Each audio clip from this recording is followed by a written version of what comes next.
हर पड़ाव पर हम तुम्हारा शुक्रिया अदा करेंगे। हर पड़ाव पर हम तुम्हारा शुक्रिया अदा करेंगे। कदम दर कदम यूं ही साथ चलेंगे।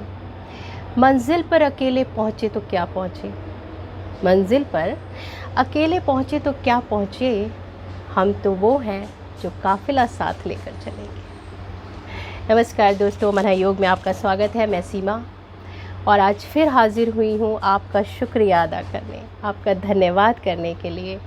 दोस्तों, मैं ये कहती हूँ कि धन्यवाद का भाव रखना है।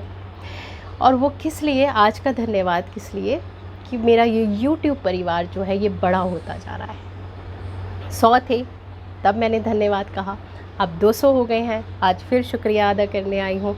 और ऐसे ही इस परिवार को बढ़ाते चले जाइए और मैं बार बार आपका शुक्रिया अदा करने आती रहूँ। दोस्तों, आज की वीडियो का 2 मकसद हैं। पहला ये कि मैं आपका शुक्रिया अदा करूं, बहुत बहुत धन्यवाद कि आपने सब्सक्राइब किया, लाइक किया और शेयर भी किया है आगे, तभी परिवार आगे आगे बढ़ता चला जा रहा है। और मुझे ऐसा लग रहा है कि आपको मेरी बातें ठीक लग रही हैं, अच्छी लग रही हैं, तभी मेरे साथ जुड़ते चले जा रहे हैं। मुझे ज़्यादा से ज़्यादा इस परिवार को बड़ा करते चाहिए, क्योंकि एक यही जगह है जहाँ जनसंख्या ज़्यादा हो तो अच्छा है, बाकी जगह नहीं, लेकिन यहाँ पर ज़रूरी है ज़्यादा से ज़्यादा लोग जुड़ें ताकि हम योग के साथ योगमय हो जाएं, योग के साथ योगमय हो जाएं। योग को अपनाना नहीं, अपनाना होता है कि हम किसी चीज़ को बाहर से लेकर अंदर आ रहे हैं, लेकिन योग तो हमारे ही भीतर है, बस उसको जानना है, उसको समझना है, धीरे धीरे समझते चले जाना है, अपनी गलतियों से सीखना है कि हम क्या गलतियां कर चुके हैं। जैसे मैंने पिछली वीडियो में भी डाला है कि माँ प्रकृति को छोड़ दिया हमने, है ना, उसका साथ हमने छोड़ दिया, हमने अपने चारों तरफ एक आर्टिफिशियल दुनिया तैयार कर ली है, हम डिपेंडेंट हो गए हैं। बटनों से काम चलता है शरीर से काम चलाइए।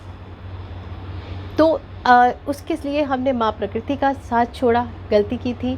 उसके बाद हमने ये जो अपना योग को बहुत स्लो समझ के स्लो उसकी तरफ को आ रहे हैं हम।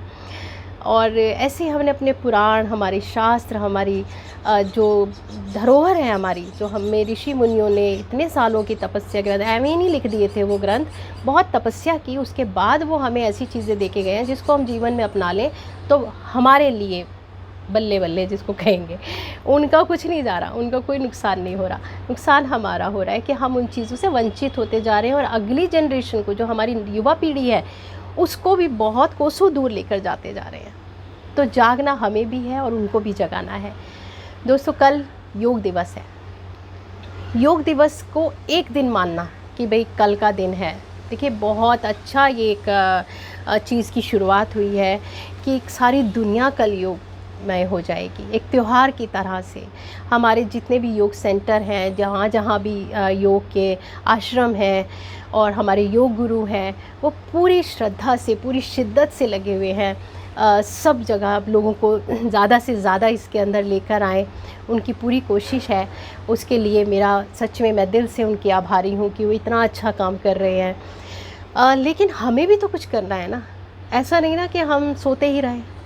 अब बहुत सारे आलसी तो कल भी नहीं जागेंगे, अव्वल दर्जे के, जिसको कहेंगे भाई ढीठ है माफ़ कीजिएगा ये शब्द यूज़ कर रही हूँ, लेकिन हैं ऐसे लोग जो कल भी नहीं, उनके लिए मतलब ही नहीं है क्या है योग। लेकिन जागें, मेरी उनसे रिक्वेस्ट है कि कल का दिन जागें और ऐसे जागें कि फिर जाग ही गए, फिर नहीं सोएंगे, फिर हमें योग को मतलब उसको जीवन में ही ले आना है।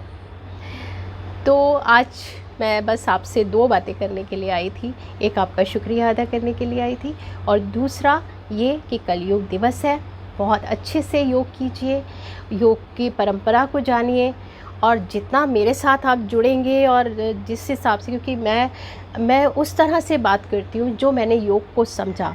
पढ़ने में तो कहीं पे संस्कृत भी है, कहीं पे बहुत गूढ़ मतलब भी हैं योग के, लेकिन जब तक वो मेरे भेजे में नहीं उतरते, जब तक मैं नहीं उनको समझ पाती कि ये है क्या और क्या वाकई में ये ठीक है, तब तक मैं आपसे वो बात नहीं करूँगी। समझ के उसके बाद ही मैं आपसे वो बातें करूँगी, और सिंपल सी भाषा में, जिसको कहते थे ना, बहुत बहुत ही आम बोली में।